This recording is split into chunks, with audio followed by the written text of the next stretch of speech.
To lead, you need to create a connection. You need a connection. And this connection can only happen if you are genuine to the other. We're going to start with a hug though first. Malek, I brought this beautiful champagne. And I know it would be silly if you said French champagne. Yes, because you can't. It's only French. It can't be champagne if it's not Blanc French. de Blanc. Blanc Blanc de de Blanc, my favorite. Perfect. You bring me champagne, I brought you chocolates. Oh, thank you. Yeah. Can you open those? I always have chocolates with me. Yeah, open those, please. Let me see here. Oh.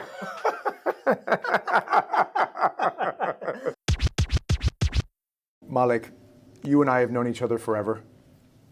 It started with me reaching out to you on a LinkedIn message that I was super fortunate that you accepted. I hunted you down in Paris.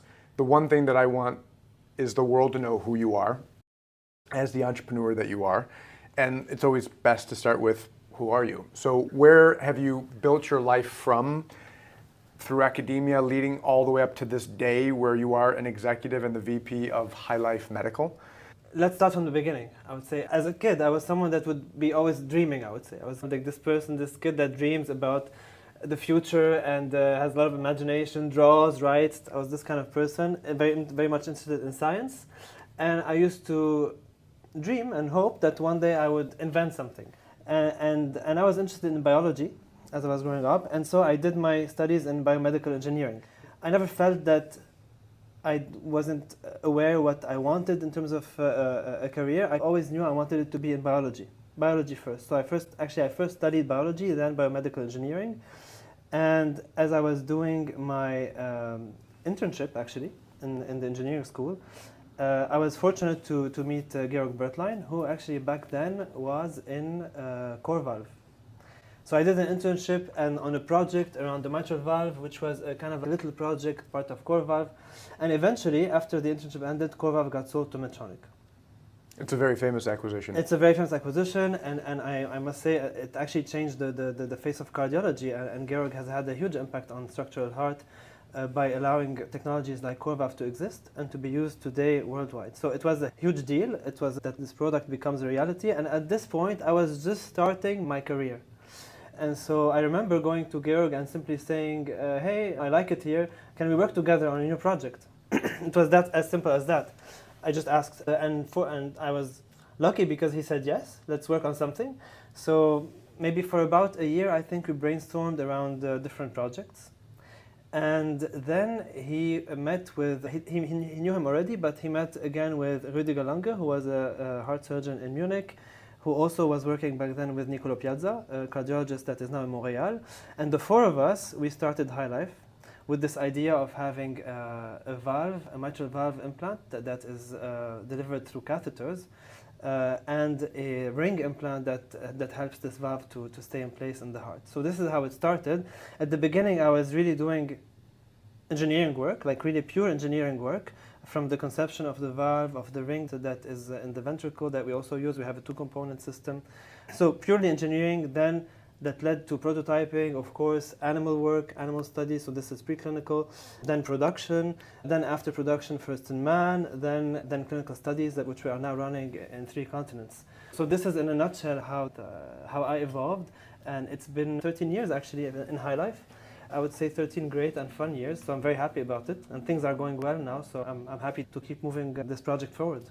And you have also been around the world because of High Life Medical, right? So based in Paris. Yeah, my house is in Paris, but I'm almost never there. You know that. Today we are running a clinical studies worldwide in 3 continents. So this is USA, of course, all around the USA, France, Germany, Poland, UK, Belgium, Australia. We also help a little bit in China with Peja. We have a deal with Peja. They are doing their study. We're not running the study, but we help them a little bit with some aspects.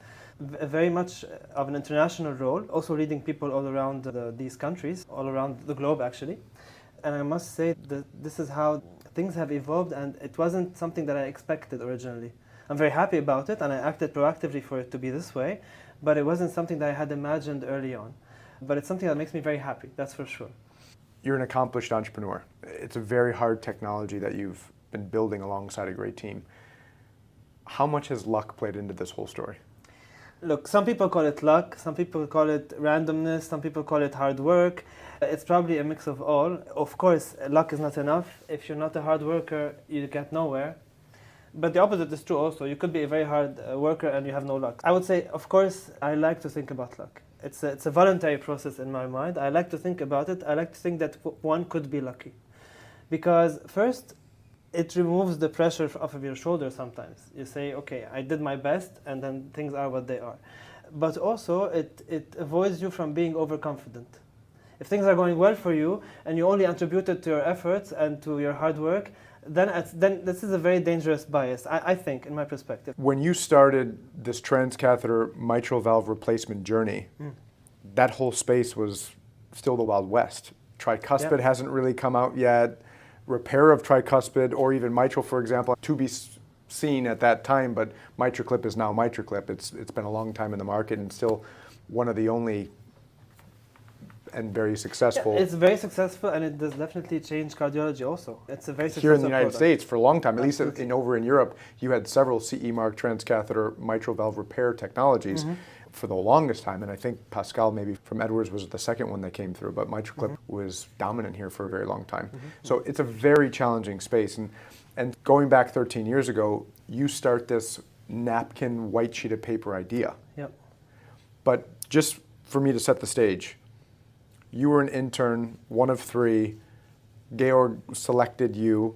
We'll call it luck and hard work and just being at the right place. It's probably luck, but at that time it was you probably asked. luck. You literally asked him, hey, is there something that we... Can we work together? Yeah. And maybe, a closed mouth goes unfed, right? So you have to ask. That's a huge learning lesson. Yeah, for sure. I think this is one, I apply this in many, I would say, situations in my life. When you want something, just ask, and it doesn't have to be aggressive or anything, but very often people say yes. It's surprising if, again, going back to what we said about being genuine, when it comes from a genuine place, people recognize it, and very often you get it, yeah. Then you said there was a year of you ideating. Yeah, different ideas, not necessarily heart valves, really very different, I don't remember now, but very different implants, cranial implants, or just ideation, yeah. You found the idea that you guys wanted to run with. Yeah. And for lack of a better phrase, you were the first engineer on this technology? Yeah, absolutely. It was really a fun time, I would say. It's still fun today, but in a very different way, meaning that at that time, I would say anything was possible, especially for a young engineer who really wants to start from a white paper and draw something and make it a reality. So this is really how it worked. It was a drawing on a paper, and then we would go to the supplier, we would do a few prototypes with them. It was really completely from scratch. It was extremely fun.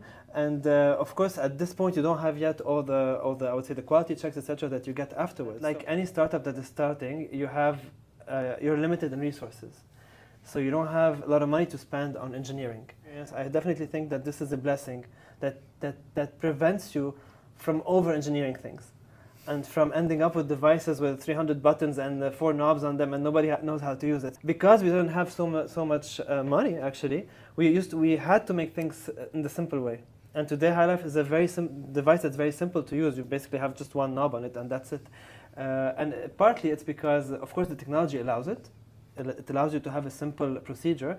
But also it's because we didn't have a choice back then. We had to make it simple. That if someone is starting a project now, I would even advise to restrict resources on purpose and see what you can do with the minimum.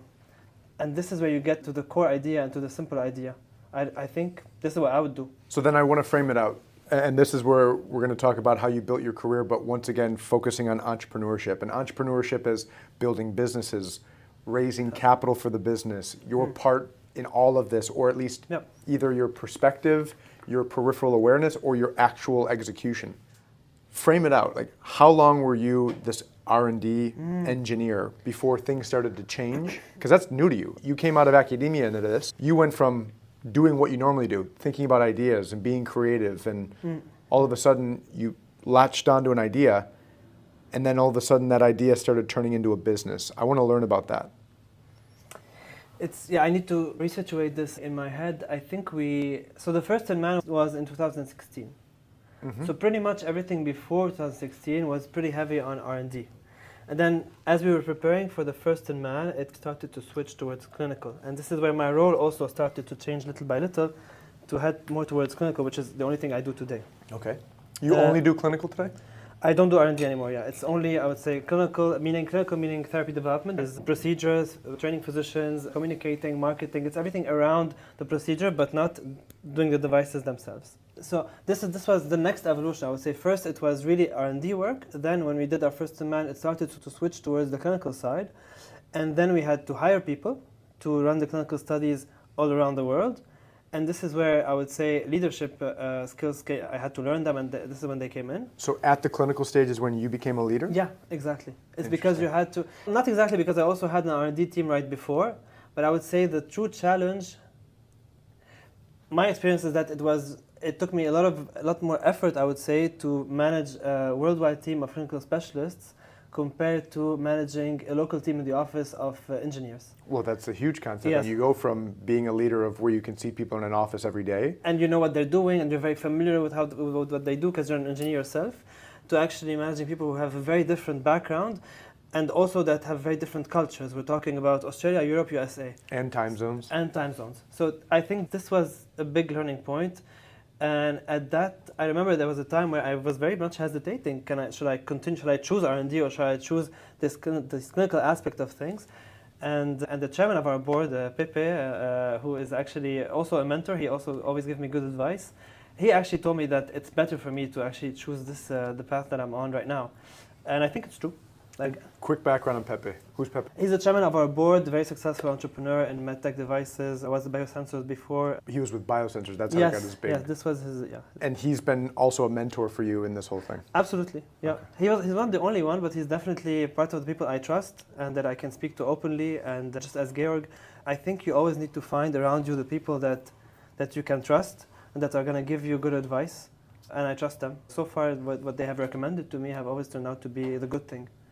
I want to go back to that transition because I remember you and I talking about that when you were going from R&D into wondering, clinical. Is this the right thing to do? Yeah. Watching your technology go from napkin sketch, prototype, preclinical testing, into clinicals. I want you to frame this out as these engineers who are still in maybe either very early phases of their development or they're still an engineer at Medtronic or Boston Scientific and they're just dreaming about becoming this entrepreneur one day and taking their shower idea and turning it into a company. That's what you've done, right? With a team, obviously, and a great, very credible co-founder. Absolutely, yeah. But you have that story to tell. So what was that like watching your technology actually go into humans? Yeah. Look, when you're doing it, you don't really think about it. Meaning for me, this evolution felt very natural because I think I was always very curious and hungry to make progress for myself, for my career. So I was always asking myself, what's next? Okay, I've done the R&D part, what's next? First demand, what's next? Clinical. And I still ask myself the question today. So this is how things have evolved. I would say it stems from curiosity. And personally, I know one of my drivers is the need to learn. I want to learn, I want to grow. So this is one of my drivers.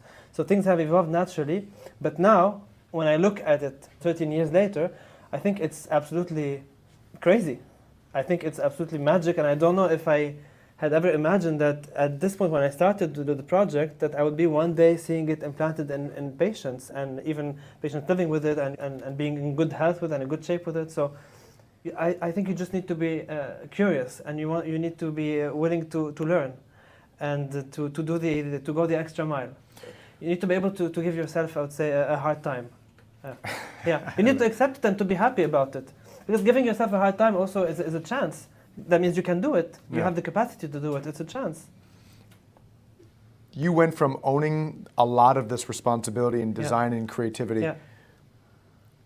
Talk about growing pains of a business. What was it like when you went from 2 to 3 to 4 to 10? I think I wasn't aware of the impact the human factor can have. And when you start having a team and different point of views and different cultures, I wasn't aware of this impact. So now I'm very well aware about it, and I think it's something that is manageable and that we need to take care of. And this is where people like you, Giovanni, are also very good advice to find the right people for a team. So I'm very well aware about it now. But at the beginning, I think this is what surprised me. When the teams are growing and then you start to see structure, first from your perspective, people you were very close to, maybe in your team when you were 2 or 3 people, maybe you can't be as close to them anymore because now it's getting structured.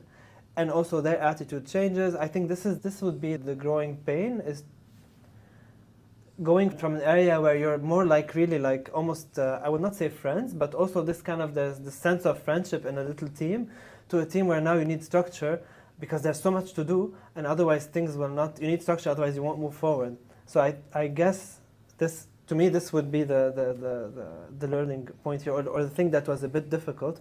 It's not something you can deal with. Of course, we dealt with it, and it's going well, but you have to be aware about it and be ready to treat it, if I may say it this way. Going now from R&D into clinicals again, and through these growing pains of growing teams, etc.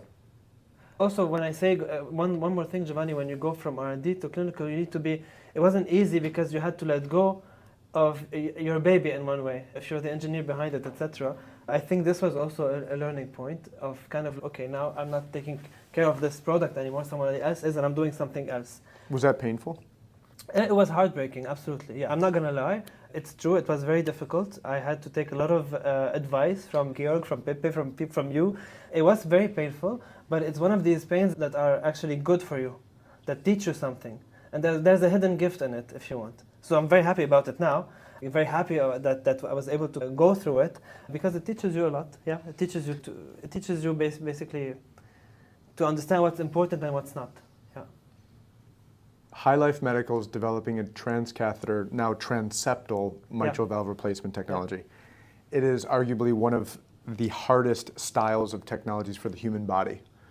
Well, it's the frontier in cardiology today, yes. And you were talking a bit earlier about the field, how there were so many companies trying to do the mitral replacement, etc. And 13 years later, there's only High Life and a few others, because it's a very difficult field. A lot of these companies turned to tricuspid or stopped existing. But you brought up a really good point. There's only a few left. If you talk to, for example, MedTech Strategist, which is an amazing publication that I love, and they host great conferences as well.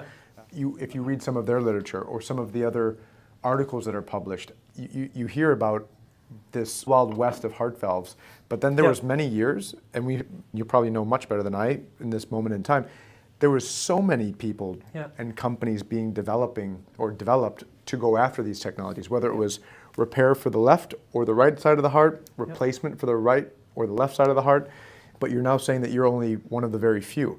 It's not for lack of trying or a lot of other companies still trying. It's you're one of the few who have made it as far as you've gone. Yeah, absolutely. It's a very difficult field. Technologically, it's difficult to get a device that would work on the left side of the heart. It's, I think, maybe in some aspects a bit easier on the right side because pressures are lower, etc. And I think this explains why there's not so many left 13 years later. It's actually great that we are here 13 years later, because that means the concept is proven, the product is working, now we're doing the studies. So there's so much, actually, the bar is very high. Is it fair to say High Life today, at this point in time, is the mitral valve replacement technology, transcatheter, that has the most clinical validation? From amongst private companies. Correct. Yes, amongst privately held companies, this is what we know. At least no one has announced more data than us so far. And it's been like this for a while, so I'm very happy about it. Can we have a chocolate? I think that deserves a chocolate. I think this deserves a chocolate. Yeah, I think that deserves this is pistachio. It's one of my favorites. I'm going to have Thank you. the vanilla one. When you think about now, with all your experience and starting your career in one of the hardest styles of technology, not a wearable, for example, really implantable devices, difficult technology. How hard is medical device development, and where in your experience are some of the most challenging pain points of developing a business in medical device? In terms of device, I don't think it's hard for devices. I think you need to have an idea, and you just don't need to overthink it and think it's going to be hard. Just do it. No, I don't recollect that I felt at any moment that it was hard to develop as a technique. And I think it was easy, and I think it's easy to use today. A technique meaning procedural? A procedure and the devices themselves, like designing them, etc. I don't remember that this felt like a hard function or a difficult thing to do. I think maybe the scaling up to a company and hiring people and having a team leading all these projects, this is the difficult part. And as you were saying in the beginning, it's a bit fuzzy. It's because you are in a very free environment at the beginning. So it depends how much your ideas are clear about your project, but you can go in different directions. But eventually it becomes linear because you have a lot of regulatory and quality restrictions.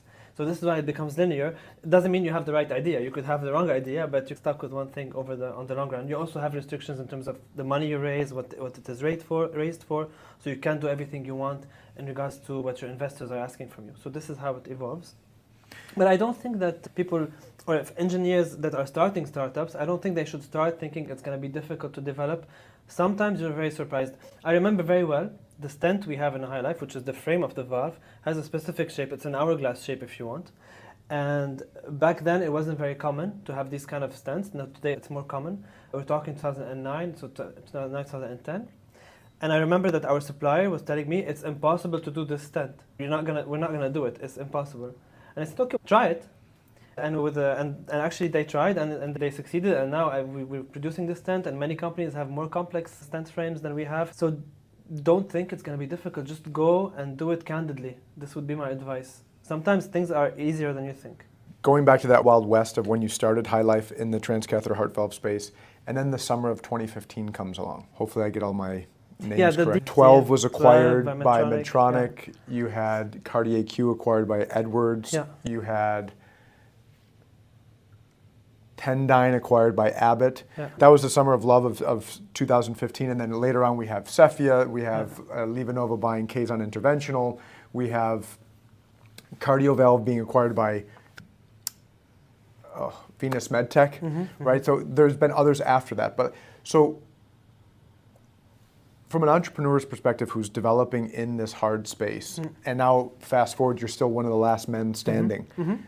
How does developing a business in this crowded, challenging space work? Setbacks? So at that time, in 2015, I think that we were really speeding up and trying to get to first demand as soon as possible. We knew something was coming. We knew the acquisitions were coming. So if you remember, originally High Life was a transapical device. So basically, for people listening to us, it's actually a catheter that goes directly through the heart. It's like a little hole in the heart. And we were financed for this. So this was originally what the technology was. And at some point, we noticed with Georg that the market, or the potential market, is going to be shifting completely to transfemoral, which is basically valves that are inserted through the groin and not anymore through the heart into the heart directly. And this was this turning point where we switched. Now these other companies, maybe they didn't have a lot of data, but sometimes there's this kind of momentum. One strategic company buys another one, and then everybody wants his own device. They had probably good reasons to do the deal. But these are not things you control. So as an entrepreneur, you just give it your best. And our best at that time was to say, okay, we are doing the first in man for the transapical, and we are preparing the transfemoral solution, which we now apply, and we stopped doing transapical completely. So we just gave it our best. It wasn't at any point anything that I would say discouraged us in any way. No. It actually validates the fact that there's a market. Good point on validating the market. And you mentioned earlier that you were even financed for that transapical approach. Yeah. I want to go to that topic. And you also mentioned Peja over in China. So I want to start pulling some of these things about, and this is all public information. Going from that intern to that R&D engineer to that leader as the company was transitioning into first in man. What was it like to be aware of what it meant to raise capital for your company based on what you had to execute on? It was extremely important because basically it allows you to understand how much are you going to push, for example, for a feature on your device, and how important it is. So as an engineer, you could be stuck in this idea, I can always do better, right? But then if you know that you have just enough money to do this thing, then you're not going to focus on improving the one aspect of this device, you're going to focus on something else. So it really steers your choices. For example, sometimes it doesn't make sense to make a few improvements because maybe you're not going to run out of money before this comes to the clinical study. For example, clinical studies take a long time before you can actually get new devices on them, if you can at all. What has been your learning curve of raising capital from the position that you've been in the company? Oh, it's about the story. I would say this definitely. Not that the story has to be real, it has to be genuine. I think everyone in this field you only have smart people around you and they can tell if you are telling fake things or not. But it's how you present it. So they have to like the story, they have to like the team, they also have to like you as a person. There's some aspect of personal relationships that count just as much as, I would say, hard arguments when you are raising money. They need to bet on someone that they can connect to. Is raising capital a much more human game than you expected? Yes, I would say I would say it's mostly a human game. Like really, sometimes I meet people in conferences and we're not even talking about raising money, and they're like, oh, but we actually are interested. Like I'm not even asking them for anything, and they say they're interested, so then I connect them with the team, etc. So it's very organic. Yeah, you need to create the connections. You need to network. I think it's a very human thing. Yeah. You've been to a lot of conferences, and Yeah. you just brought up an exceptional point. You've seen startups take the stand and pitch their 10, 15, 20 slide deck. Is that the way to raise money, or is it the whatever happens off the court, these relationships? I tend to think it's a relationship. The real deal happens like behind the scene. Have you been a part of investor discussions and things like that? Yeah. I have, and not all the time, but I've been many times a part of it. Yeah, and it's really, for my part, it was really talking about the technology. Very recently, we did this with Georg, talking about the technology, also finding new contacts. Maybe we have. Very often, maybe I have a few aspects from in my personality that are different from other people talking to investors, so they might connect more with me than with others. So it depends. I think there's a human factor to it, yeah, for sure. That's what from your position, right? You are the VP of the company. We know that the CEOs are technically the ones that are out there knocking on doors and having these conversations, and those are the ones that are responsible for raising the cash. Right. But from that co-founder perspective, you can help for sure. Meaning I've been in touch with VCs because sometimes my relationships bring me to them, and maybe in this case Georg doesn't have a relationship with this person, so I bring him to the table. No, you can definitely help, but you need to be. But here basically I completely take off my engineering hat, right? I'm really now talking as a leader in the company and creating a network and creating relationships. And yes, I bring them then to the table when we're talking about financing. But this is a total shift from, I would say, my previous engineering responsibilities. So that shift, that's what I want to know, right? So we've beat it up. You know, you are the intern that was the hour. Did you read books? Did you have mentors? How did you learn how to take that hat off?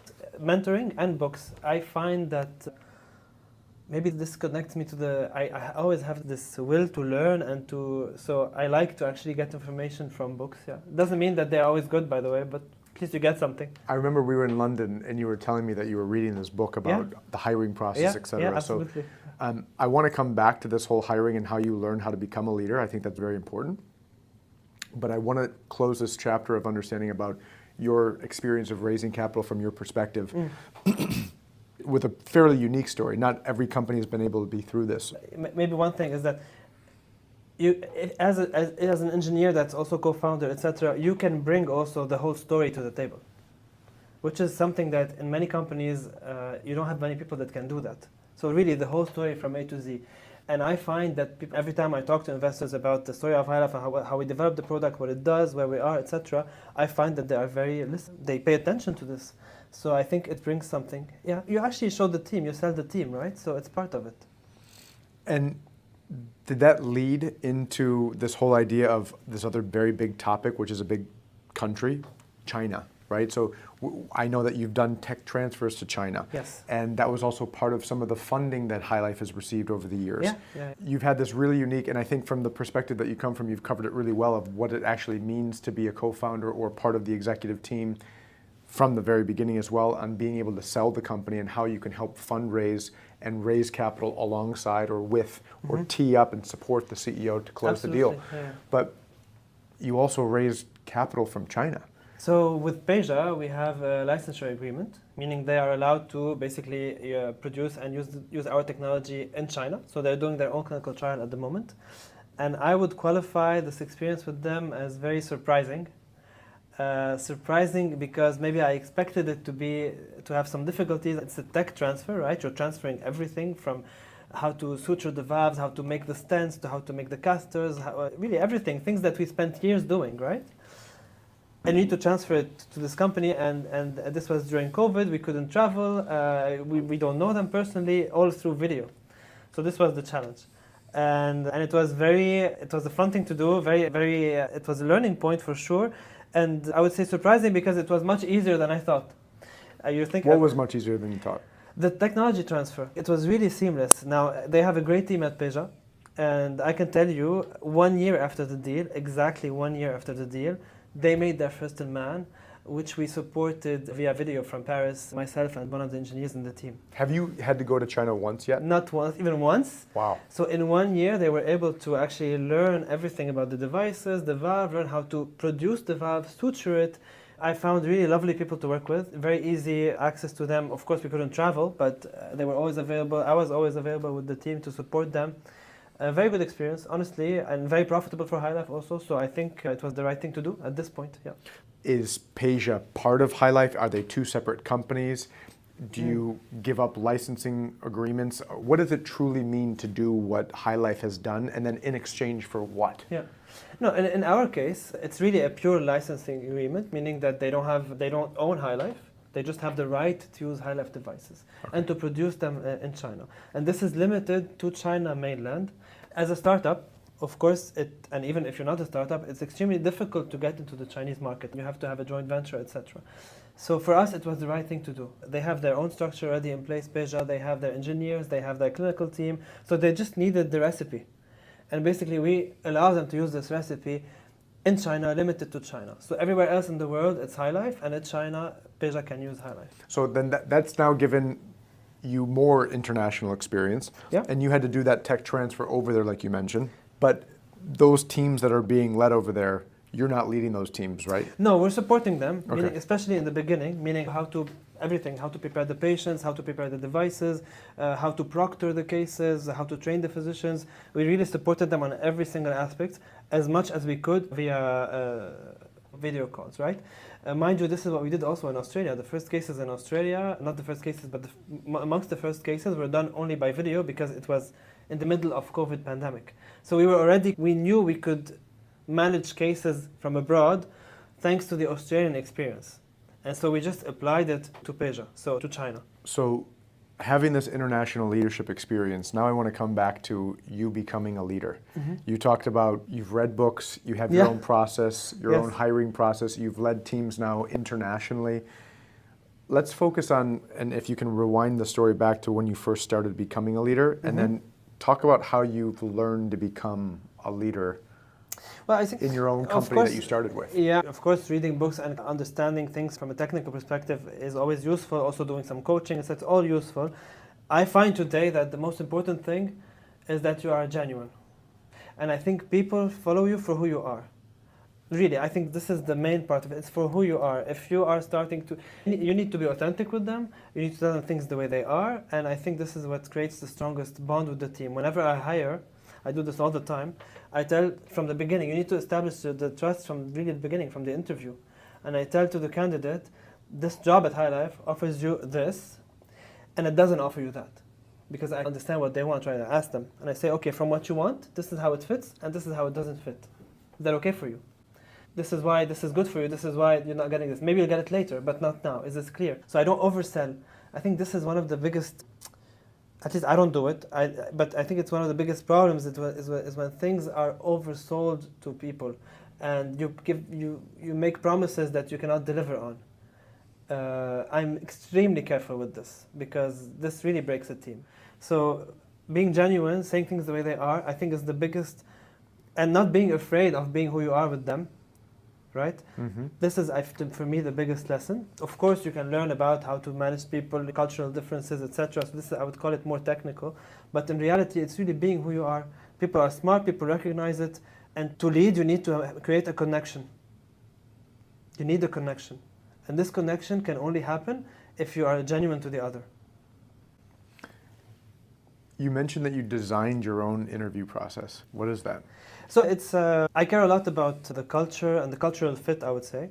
My very first interview is a phone interview, which is like a screening call, which I try to understand who is this person I'm talking to. And I'm not talking specifically about the skills, but who is he or she as a person? What does he or she aspire to? I don't go into personal details, but it's really understanding how they think, what motivates them. So this is the very first thing. And of course, I have against this what I call a scorecard, which is I understand for each position what's important for me and what's important for the position. And I keep it in front of me. When I'm talking to them, it's in front of me. And I personally do this because I'm aware of how biased I can be when talking to people because I have a good connection with someone, then this is the right person. No, maybe not, maybe it's wrong. So I'm aware of my bias, which you can never do without anyway, but you try to limit it. So this is the first interview. Then I do a second interview, which is an in-person interview, where we really go into details about their previous experience. It's very researched, and maybe it could last up to 2 hours. They always do this joke, I get this often, that they feel like they went through a therapy after speaking.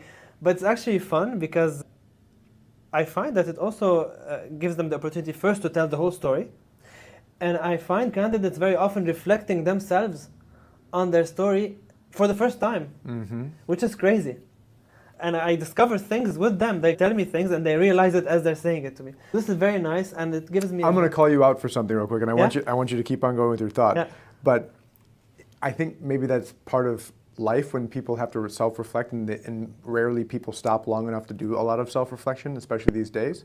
Yeah. But this is your first podcast, right? Yeah, this is why I'm nervous. That's why I need champagne and chocolate. Exactly. and when we were talking about this was, what are you going to talk about? How do I tell these stories? Right? So that's that natural ability to have to self-reflect. Like, we've now been sitting here for however long, and you have a lot of story to tell, just like these candidates that go through your interview process. And by the way, one thing about interviewing, you have to like it. It's time-consuming. It's difficult. You have to try to identify the right candidate while being clueless. So it's difficult. You have to love it. If you don't like it, it's not for you. Yeah. But I think it's part of the things that you have to do if you're leading a company or a team, for sure.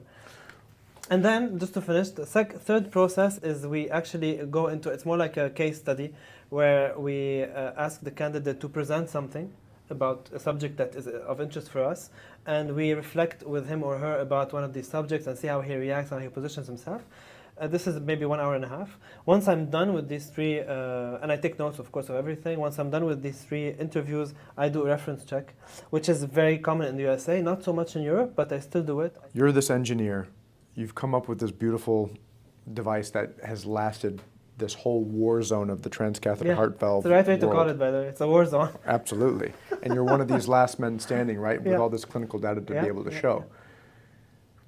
For all those people listening and watching, and forget transcatheter heart valves or not, just objectively the medical device industry, or maybe life in general, creating a device for the benefit of patients to help save patients, that kind idea of creating this heart valve device that's going to save all these patients versus wrapping around a business, around a product, is it the way the world really works, meaning challenging of building a business? And are there technologies that should have succeeded that didn't? Are there technologies that shouldn't succeed and they did? Is this game of building medical device companies what it seems? Look, at the end of the day, it's a business. Of course, you are doing something that's beneficial for the world and for patients. This is true, absolutely true. And it's something that one can be proud of if you actually have a successful product that is saving lives. Of course, this is true. But there's a business aspect to it. And very often, if not always, MedTechs are financed by VCs, right? And the VCs, their job is to make money with the money they invest. So one also has to understand this. And this is part of also the switch in mindset from an engineer to a leader in a company. You have to understand that some people invested in your company and they deserve a fair return. Not only, by the way, the investors deserve a fair return, also all the employees that have stock options, etc. Everyone deserves a fair return. So you cannot dissociate the humanitarian aspect from the business aspect. They are really intertwined. And yes, for sure, sometimes you have companies that failed that should have succeeded, maybe because it's they just run out of funds and the market is not favorable for them, right? Mm-hmm. Sometimes it's external to the company, and we get back to the idea of luck and bad luck. Sometimes you can do all the efforts you want, but it's just not the right context. Markets are not helping, whatever. It could be also sometimes a question of management. It's not the right people in the right place. So many factors get into the way of companies, and some of them don't succeed while they should have, and many succeed, or depends what success means, right? For some it's an acquisition, for some it's actually treating patients and becoming the gold standard in treatment. But let's put it simply, many succeed that maybe were not the best solution when they were on the table, yeah. At times, and doesn't always have to look like this, but this is a business at the end of the day, and not everything is what it seems, but the intention of helping patients is noble.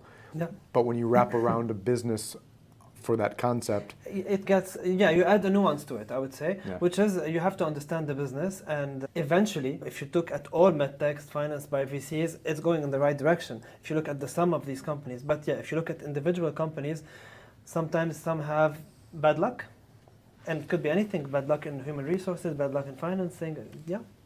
I want to end with going back to this core of entrepreneurship.